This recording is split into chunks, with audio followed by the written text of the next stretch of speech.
you all to the South Asian Environment Dialogue, a program being brought on by the Climate Channel, Climate TV Channel Canada, along with the Plurals.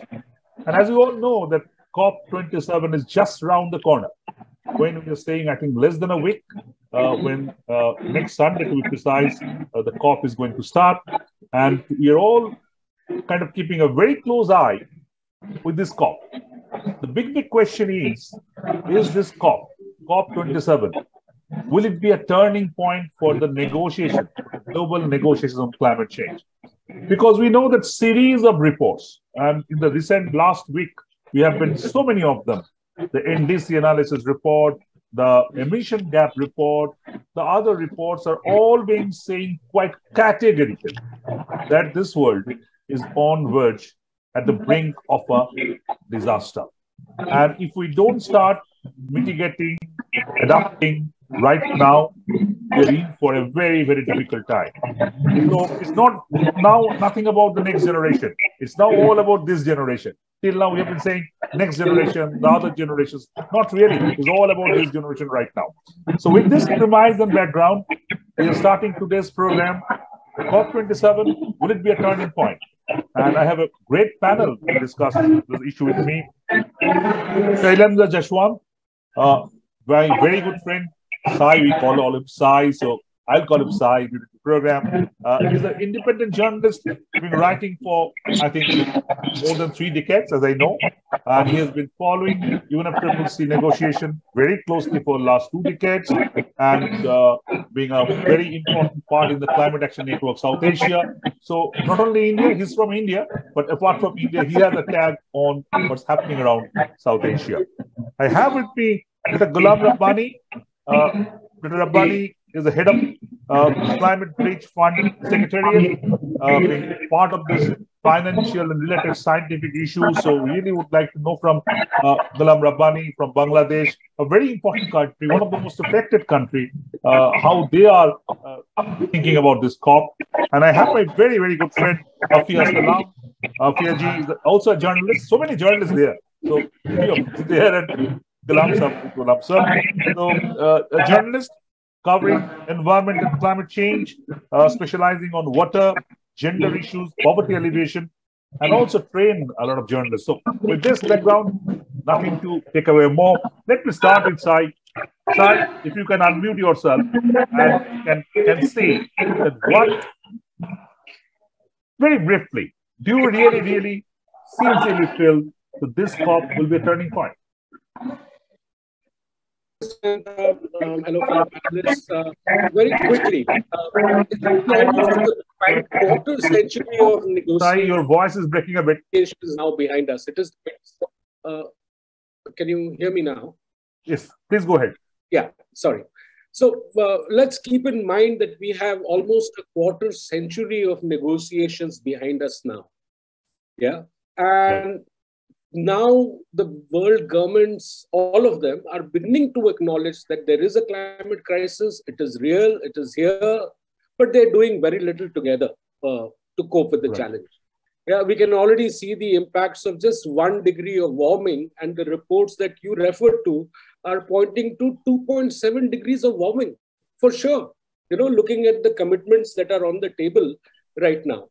The big polluters, US and EU, have done very little or nothing really so far to reduce their emissions. And in this current, what is being termed as time of polycrisis, energy shortages, inflation, Russia's invasion of Ukraine, COVID pandemic, slow recovery from COVID pandemic. But Sai, will it be a turning point?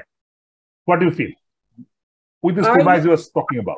I'm actually coming to that given the fact that this huge economic crisis, and even the fact that the climate change crisis have come together at the same time. This is the first time the world is at that point where a COP, this COP27 is not supposed to be critical. It's not like Glasgow or Paris or Copenhagen or Bali, but this COP is in the background of these polycrises. And therefore, I mean, at least the civil societies that I have interviewed and spoken to are expecting that this could be a turning point. This could, be a point to spur real change because people want to get out of this multiple crisis. So real change, Sai is hopeful that this will be a turning point, and very interesting point as you mentioned. Let's very quickly, Afiya ji, are you comfortable to talk? I know you are traveling. Sorry to put you in spot, but I know my hands-free blocked, so that was a problem. So I'm sitting right at the last seat of the bus. So I hope that you won't get too much of the noise now. That's a very interesting so please go ahead. Go ahead with your question. Please. Do you feel that it's a turning point? Do you feel this COP will be a turning point? We've had many turning points. You know, it's almost like all the material that is contained in those reports, which you just mentioned. Right. And those reports talk of tipping points. And we've passed many tipping points. Similarly, there had been so much of hype and, hope when Copenhagen was happening. Absolutely. Then at the time of Paris. So where did that go? So I'm not very sure.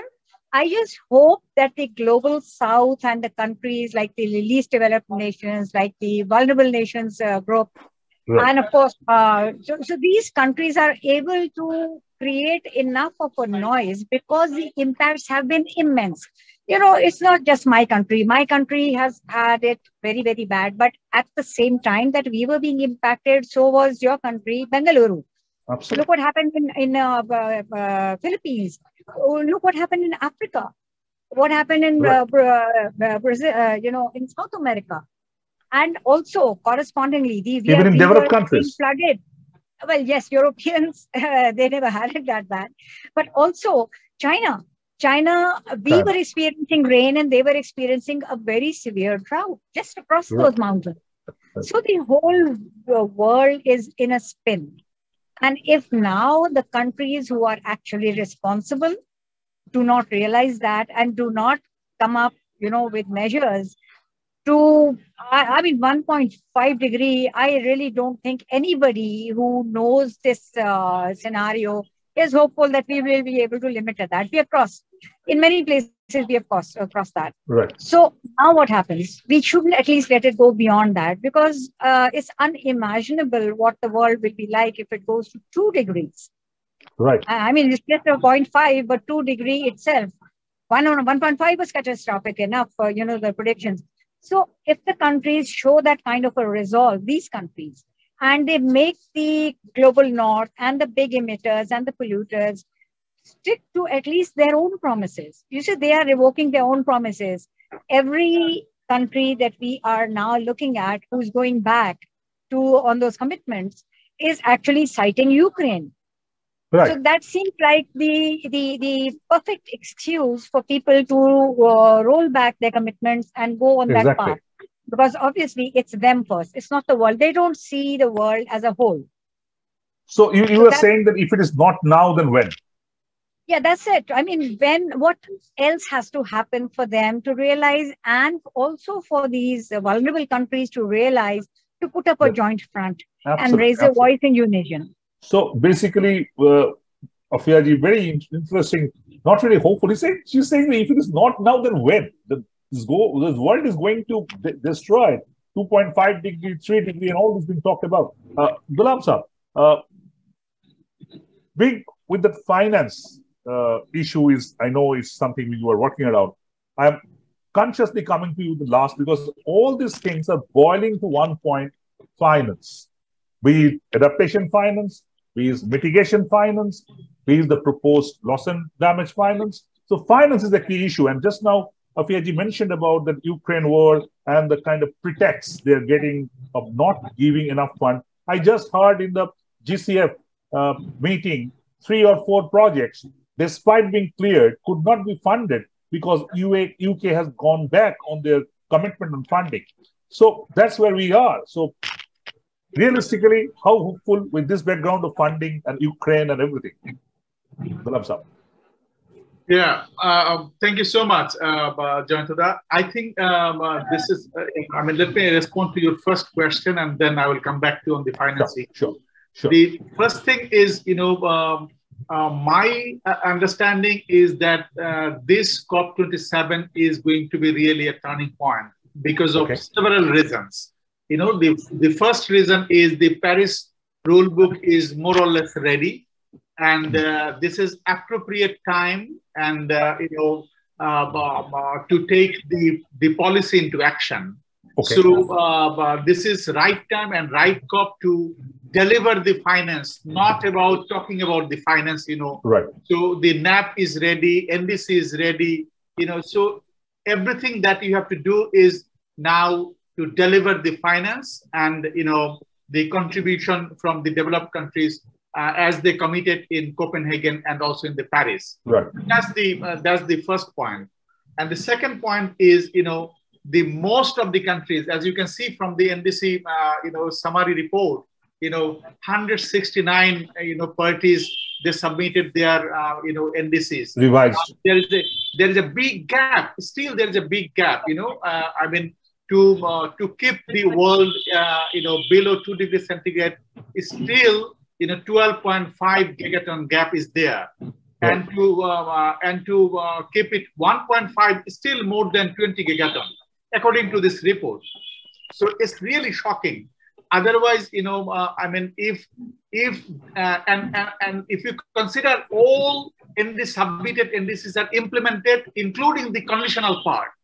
So if you consider all this conditional part and implementation of all submitted NDCs, still this gap is there. This gap is there. So right. this gap is there. So there is no point, there is no alternative to, financial contribution at this moment, immediately to GCF, to JEF, and through other, international climate finance mechanism, and also bilateral mechanism, multilateral mechanism. So otherwise, I don't see, any other options rather than taking the decisions to contribution. So basically, what you are saying that everything is ready, the Paris rule book is ready, all background work has been completed. So the only point is now finance. And when I was hearing Afiaji saying that hope being generated, and she mentioned about Copenhagen, I still remember Copenhagen. That was my first UNFCCC COP to cover. And when we reached Copenhagen and took the metro from the airport for going to the hotel, the entire name of the city was changed from Copenhagen to Copenhagen. So everybody was hoping that some miracle will happen, but that never happened. So let's take across for this COP 27. Side, Indian perspective, the three of you represent three countries which are very important in South Asia: India, Pakistan, and Bangladesh. Unfortunately, geopolitics don't allow the countries to put their voice together, which is unfortunately should not be the case. The other way around. In Africa, we saw the countries fighting themselves, but still going together in the COP, but not here. So, Sai, what is the India's perspective? What's India's expectation? How you say it? Sai, you are on mute. You are on mute. Huh? I'm sorry. Thanks, Chair. Hafiz, if you can mute your mic, will be here. Two, three things. Number one, before I go to the Indian perspective, finance. Yeah, like everybody's talking, finance. What are we looking at? We want them to first deliver on that $100 billion. Then we want them to set up a new stream for loss, finance stream for loss and damage. Then we want to double the adaptation pledge, adaptation fund. These are the three main finance demands that we are. So one is very, very important. One is $100 billion. Yeah, which has that's not a very been old met. commitment. Yeah, that's a very, very old commitment. I think the nearest we've seen is $80 billion last year. Yeah, right. Before that, it has never been met. We want them to double the adaptation fund from 20 billion to 40 billion, which is also very, very minor of what is required of up to $300 billion by 2030. Right. Then the new demand on the table of a separate stream for financing loss and damage. Yeah. Right. It's very important to keep this, this is a lot of money. It's very little compared to what is being spent on war and other things. But this is what the money that is being asked at the table. And I think Indian delegation, like the rest of the developing world, like the rest of the least developing countries, island nations, they're going to demand this finance because they want the means to be able to cope with climate change. I found out today that the Indian delegation is very small this time. It is only 18 people going to Sharm el-Sheikh. Again, I think it's the same issues that are going to play out. Where is the money? Where are the means? What are the developed countries doing about their own commitments? And, I've said this again and again, it is not our responsibility. It is not the responsibility of these three countries on this panel to even, we are the least responsible. So you're saying the three main demands, you're saying that India will demand money. And what else India can look for in the COP? For the developed countries to actually live up to the commitments, whether it is net zero, whether it is emission reduction, whether it is passing on technology transfer. So all these issues which are here. Adaptation, yeah. Right. Okay.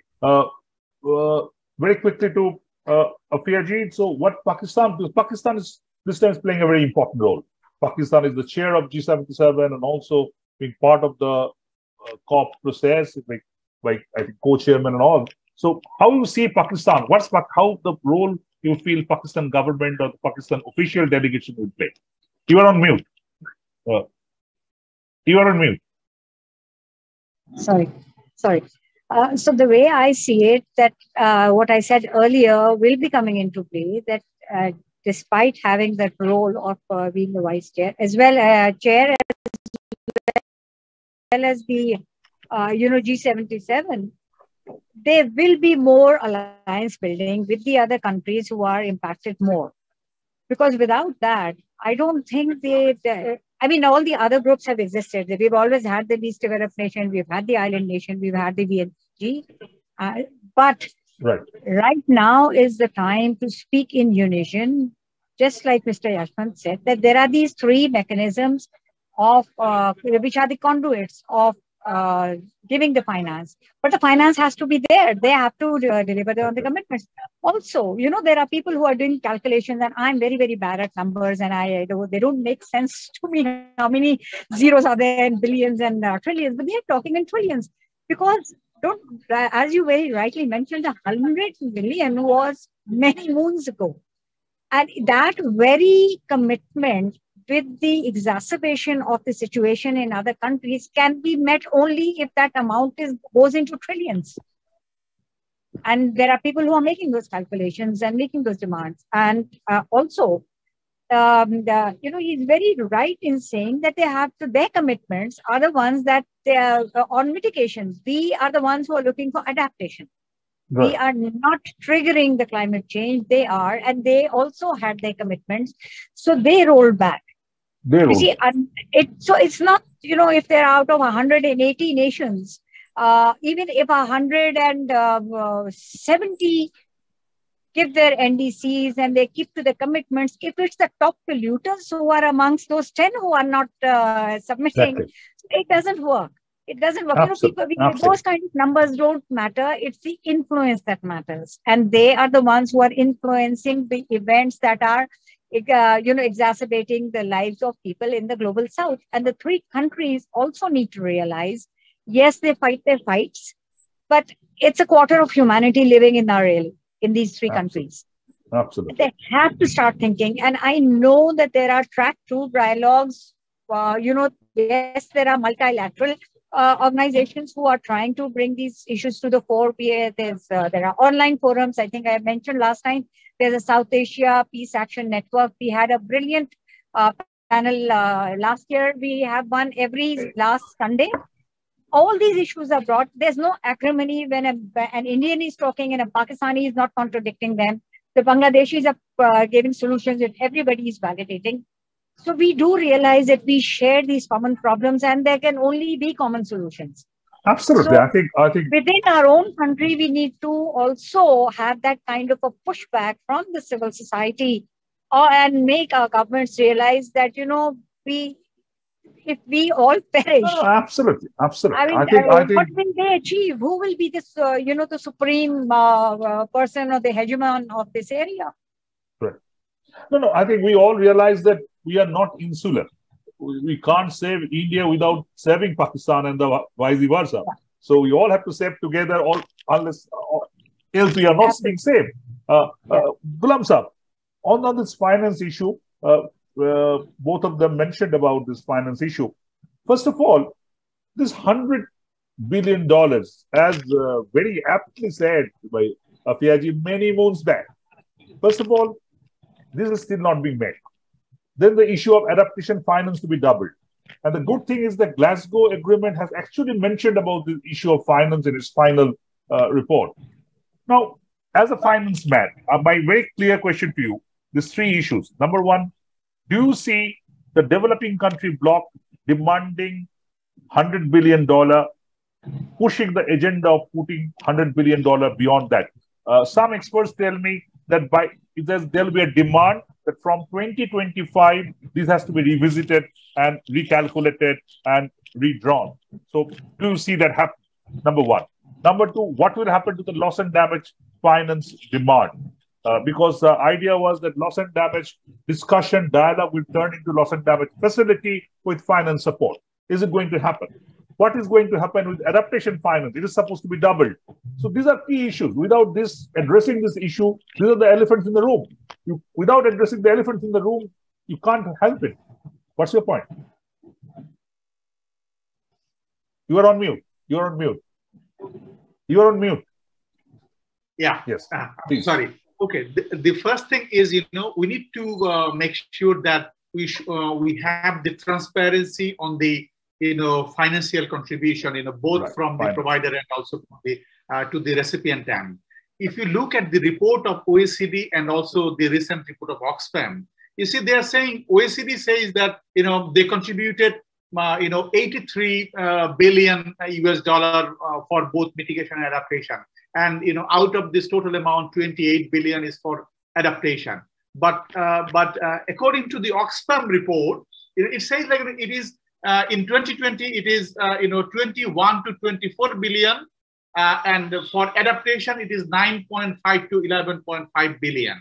So why is this big difference? Where is the confusion? So the first position is we need to make sure that the financial contribution should be highly transparent at both provider end and also at the recipient end. That's number one. Transparency. We talk about the financial contribution, but you see, in the last report, it says 71% of the contributed money is loan. Did you talk about this? Right. 70%, more than 70% is loan. We always talked about we are vulnerable country, we are developing country, and we cannot compromise with this. We asked for the grant money, and now it's coming the loan. So this loan-dominating finance flow needs to be stopped. This is my second point. Okay. And my third point is, look at the need for adaptation and need for loss and damage. According to the report, a recent report, we need 70 billion for adaptation per year. And we are getting, according to Oxfam, 9.5 to 10 billion. It's less than 10%. So, for example, in Bangladesh has developed its Mujib, prosperity plan, and also according to the World Bank, and also according to the NDC, Bangladesh needs approximately 4.7 to $5 billion. It gets, less than $600 million. So you have, again, less than 10%. For example, Bangladesh, I'm sure the same is happening with Pakistan, India, and other countries, But on the loss and damage, you look at the report, it says by 2030, you need 280 to 580 billion US dollar for loss and damage, and which is more than adaptation. And adaptation is... You are referring to the Oxfam report. You are referring to Oxfam report. Yes, I'm referring to Oxfam report. Oxfam report, yes. And, the same report says 70 billion per year, but it could be increased to 300 billion, by 2030. And if you look at the loss and damage, which is almost double, and they don't agree on the loss and damage. So this is the technical science-based justification that you need to have a financial facility to address loss and damage to the vulnerable countries. Otherwise, it's very difficult. My final question, maybe two questions together.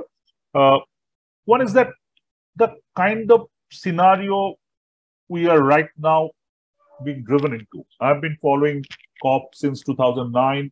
I also do agree with all of you that it has to be a turning point. Whether it will be a turning point or not, that's not the question. It has to be a turning point. There's no way out. But the point is, now it is boiling down to the political will. I think the negotiators with brackets and comma and semicolon are not going to solve the global issue.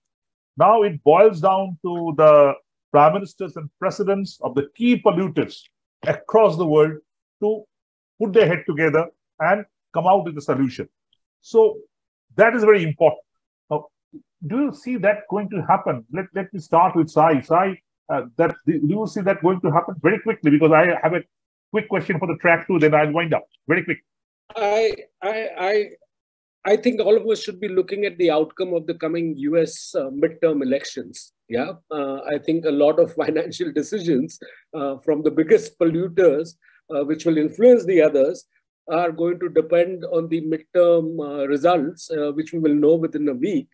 And then, of course, we'll have to look at these other demands of concessional finance, restructuring of debts, and look at the these World Banks and others.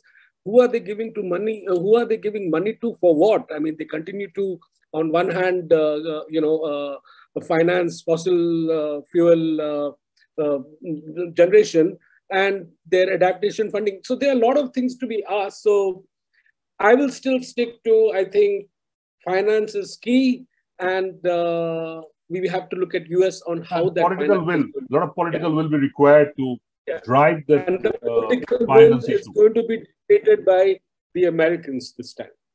Right. Afiya ji, what's your call? That you think that... I totally agree. You see, in COP19, when Salimul Haq Saab introduced loss and damage, since then, it has sort of come on the periphery of the report. This COP must place it in the center. We have not yet. Loss and damage has to be at the center. It has to be, because you see, again, like I said, I'm not a finance person. So I will not hedge any guesses on that. But my point is, if you put it in layperson's term, if you put up a project, if you want to be climate-proof it requires a lot more money than putting up any other project. Right. And the reason why that extra money isn't put in, because we don't have the money. But then when that very infrastructure, supposing it's an infrastructure project, crumbles because of the impact, then you are spending actually more. So, here, if they don't want to put too much into the kitty of adaptation fund, then they have to put it in loss and damage, because that will sort of drive it. Because those three are the conduits, but the concept is loss and damage, which was very clearly articulated by Salimul Haq Saab. So I think loss and damage is definitely, in fact, I interviewed Salimul Haq Saab 2-3 days back, and he spoke at length about how this loss and damage should be taken forward and being promoted and all that. Totally agree. The only point is that we kept on talking, but nothing coming out of it. Ghulam Saab, you're on mute. Please unmute yourself. And the point is, this question, the political will. The political will for the countries like India, Bangladesh, Pakistan is also very important. And we need this kind of circularity within South Asia, one of the most affected areas. As I know, the geopolitics is difficult in this part of the world, but do you see there's some thawing of ice, something is melting? Last time, India, Pakistan, in some areas on climate negotiation have similar opinion publicly. So any changes, you feel that now the time is up for these countries to come together, both at track 1 level and definitely at track 2 level. Let's start with Ghulam Saab. Ghulam Saab. Yeah, thank you so much. I think this is the right time. And, if you look at the position of the different countries, including LDCs, G7 driven China, and, countries like India, Pakistan, Bangladesh, this is one of the common area where they all agree on this. And if you look at the, two major positions, which I strongly believe that would be position of almost every country. The first point is the delivery of finance for adaptation, mitigation, and loss and damage. This is the first point. And the second point is the ambitious target has to be, set by the developed countries again. Otherwise, there will be no opportunity to keep the world below 2 degrees. Forget about 1.5. We have to forget about 1.5. They cannot keep the world, below 2. Otherwise, if they don't actually make this target more ambitious, to reduce the greenhouse gas emission. These 2 points. Okay. Sai, you feel that this something more coordinated effort within the South Asian countries like India, Bangladesh, and Pakistan can come up in this COP? You are on mute, Sai.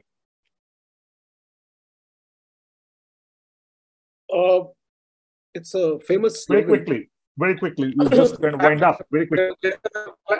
Climate change knows no borders, and I think there is no choice but for these governments to acknowledge that and come together. There is no choice now. So no choice. I run on hope. So I just hope that at this COP we see at least that acknowledgement that we are in it together. Climate change knows no borders, and let's go for it together. For example, Pakistan is heading the G77. Do you feel that India's relationship with the G77 group will take some changes for that? Not really. For which you have to look at the history of how G77 has operated in the past. Yeah, right. When China was leading G77, I think all countries were coming together. So I think the leadership of G77 has very little to do with the group's, influence. So let's not put Pakistan in a spot. I totally agree that the leadership is important, but G77 leadership is important.